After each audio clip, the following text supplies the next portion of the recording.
வாழ்க வளமுடன். இன்னைக்கு நம்ம கும்பகோணம் கடப்பா வெங்கடா லாட்ஜுன்னு ஒன்று இருக்கு.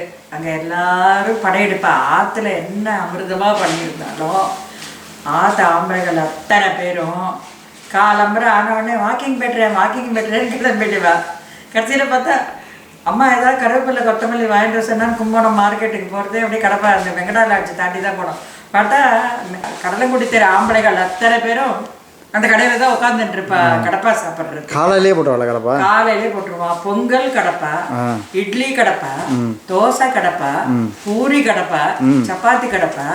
அதை தவிர 1/2 லிட்டர் கடப்பா அளந்து ஒரு பாத்திரம் கொண்டு போனா காசு வாங்கிட்டு தருவா. மாமிகள்லாம் ஆத்துக்கு வாங்கிட்டு வந்து இட்லி தோசை வாத்து அதை சாப்பிடுவா. அந்த காலத்திலேயே டேக் அவுட். அந்த காலத்திலேயே அது வந்து அவ்வளோ ஃபேமஸ். தஞ்சாவூர், கும்பகோணம் இந்த சைட்ல மட்டும்தான் இந்த டிஷ். வேற எந்த ஊர்லயும் அப்ப கிடையாது. முதல்ல தாளிக்கிறதுக்கு கடுகு, ஜீரகம், கருவேப்பிலை. சரி. அடுத்தது அரைக்கிறதுக்கு ஒரு 1/2 கப்பு உதிரா தேங்காய், 1/2 டீஸ்பூன் வந்து சோம்பு, 1/2 டீஸ்பூன் ஊற வச்ச கசகசா, 1 டேபிள் ஸ்பூன் வந்து பொட்டுக்கடலை. இது 3 அரைக்கிறதுக்கு. அதுக்கப்புறம் வதக்கிறதுக்கு வந்து வெங்காயம், ஒரே ஒரு பூண்டு, வெங்காயம் நறுக்கினது பெரிய வெங்காயம் 1, தக்காளி பழம் 1, வேக வச்ச உருளைக்கிழங்கு, 1/4 கப்பு வேக வச்ச பாசிப்பருப்பு. இது ஒரு 4 பேருக்கு தான் வரும். பச்சை மிளகா அரைக்கிறதுக்கு. பச்சை மிளகா வந்து அரைக்கிறதுக்கு. இவ்வளோதான் தேவையான சாமான்.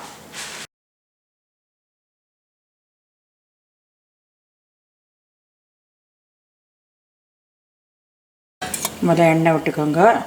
வெங்காயம், தக்காளி எல்லாம் வதக்கணும். எல்லாத்துக்கும் ஒட்டுக்க எண்ணெய் விட்டுட்டு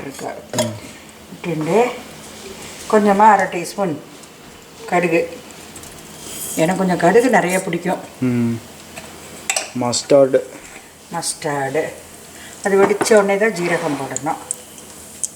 அகிலா காக Gari sari gaga sari gaga gada pagari gaga sada pagari gaga re gari sari gaga pada da sari gaga gada pagari gaga sada pagari sanno tanga shi ni va sa sari gari sari sada sada pagari sari sa sari re gaga papa da da sari gari gari da sari sari sa pa da sa da sa da pa da pari sa da pa gari sari sannu da ga si ni va sa ga sannu sa ga si வதக்கிற நேரத்தில் பாட்டு பாடி கேட்டாச்சு. கடுகு வெடிக்கும் பக்கவாத்திய இசையோடு. சரி, இப்போ கடுகு, பூண்டு, வெங்காயம், கடுகு, ஜீரகம், பூண்டையும் போட்டு அதுக்கப்புறம் வெங்காயத்தையும் போட்டு லேசாக இந்த வெங்காயம் வதக்கிறதுக்குள்ள உப்பை மட்டும் போட்டுட்டு வெங்காயம் கொஞ்சம் வதக்கின உடனே தக்காளி போடணும். வதக்கிட்டு பற்றியில இப்போ மஞ்சள் பொடியை போடணும். ஏன்னா மஞ்சள் பொடியை போட்டு ரொம்ப நேரம் வதக்கணும்னு அவசியம் இல்லை. வைக்கிட்டு தக்காளியை நம்ம ஆட் பண்ணிடலாம். இப்போ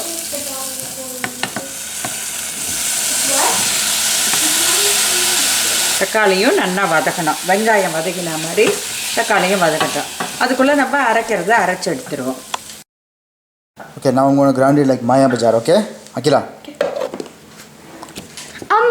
aha im ihi uhu டடா.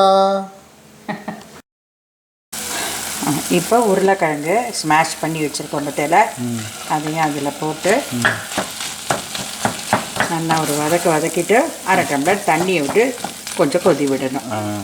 இது எனக்கு ரொம்ப பிடிச்ச ரெசிபி. ஏன்னாக்க இதில் ப்ரோட்டீன் ஆகிடுதா, பொட்டுக்கடலை வெஜிடபிள் ஆகிடுதா. ப்ரோட்டீனில் இப்போ நம்ம பொட்டுக்கடலை இல்லை, இது போட போகிறோமே பருப்பு. ஆமாம், பாசி பருப்பு போட போகிறோம். தோசை இட்லி பண்ணான்னு வச்சுக்கா, கம்ப்ளீட் மீல் ஈஸி. ஆமாம், ஒர்க்கிங் பீப்புளுக்கு ஹோல் டயட் ஆகிடும். நான் என்ன சமைக்க சொன்னால் அதான் சமைப்பேன். உப்பு. இப்போ இது உப்பு போட்டோம். இன்னைக்கு கடப்பா சூப்பராக இருக்குமா? இன்னைக்கு கடப்பா சூப்பராக இருக்கும். ஏன்னா நல்ல குஷியான மூடில் வந்து சமைக்கிறோம் நம்ம. அதனால நம்ம சமைச்ச சாப்பாடுல இந்த பாசிட்டிவ் வைப்ரேஷன்ஸ் கட்டாயம் இருக்கும். அது மாதிரி நாராயணியத்துல ஒரு ஸ்லோகம் உண்டு. என்ன உடம்புக்கு வந்த வாழ் இருந்தாலும் அவ பக்கத்துல உட்காந்து 108 தடவை 40 நாள் ஜபிச்சோம்னா எல்லா விதமான வியாதிகளோட உக்ரமும் குறைஞ்சு போகும். அந்த ஸ்லோகம் என்னன்னா, அஸ்மின் பராத்மன் நனு பாத்ம கல்பே த்வமிக்த புக்தா பிதபத்மயோனி அனந்த பூமா மம ரோகராசிம் நிவத்தி வாதாலய வாச விஷ்ணோகோ. விஷ்ணுவை தான் நம்மளுக்கு வந்து எல்லா தன்வந்திரியாக வந்து எல்லா வியாதியும் குணப்படுத்துகிறார் அப்படின்னு நம்மளோட நம்பிக்கை. அதனால் அவரை நம்ம வந்து தினம் அந்த ஸ்லோகத்தை சொன்னோம்னா எப்பவும் நம்மளுக்கு எந்த வியாதியும் வராது. அந்த வேக வச்ச பருப்பை இதோட ஆட் பண்ணுறோம்.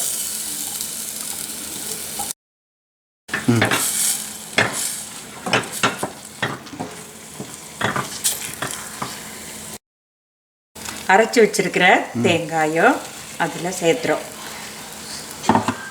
அரைச்சி இப்போ நம்ம சப்பாத்தி அப்படின்னா அந்த ஒரு கன்சிஸ்டன்சியில் வச்சுக்கணும்.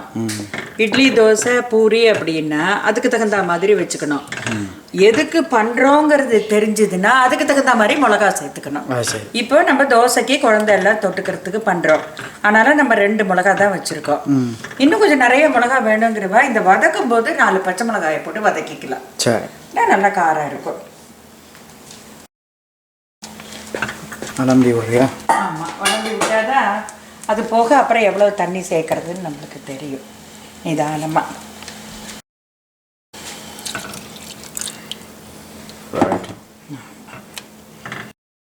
இந்த மாதிரி எல்லா பக்கமும் கொதி வந்ததும் அதை அணைச்சிடலாம். ரொம்ப கொதிக்க விட வேண்டாம்.